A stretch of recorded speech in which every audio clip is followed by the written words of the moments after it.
Stargate. Ui! La primera seria... Tu de què creus que parla el disc, com així en global? Què t'aporta? Què allò?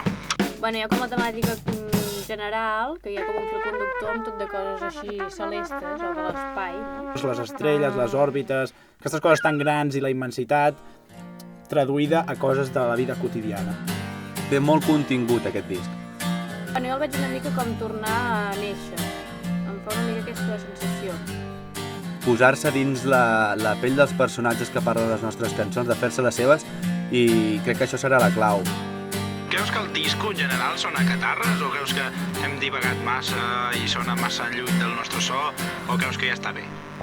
Jo crec que sona molt a catarra, però amb un pas més, una evolució més, i això és molt important. Joan, tu has fet alguna cançó que hagis composat tu en aquest disc? He portat alguna idea, però l'hem acabat fent entre tots. Sí?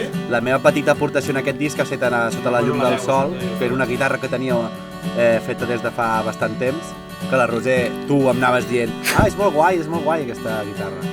Mira, al final s'ha materialitzat, tu.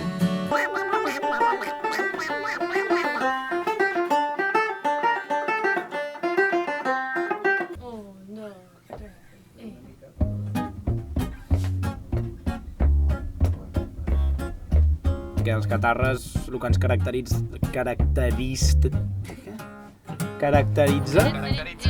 que ens caracteritza és que som tres i que tenim uns rols molt marcats, no? Jo amb la guitarra acústica, la veu, la Roser em fa coros al contrabaix i tu Joan l'acordió. El so el tenim i l'hem multiplicat i l'hem fet créixer molt més.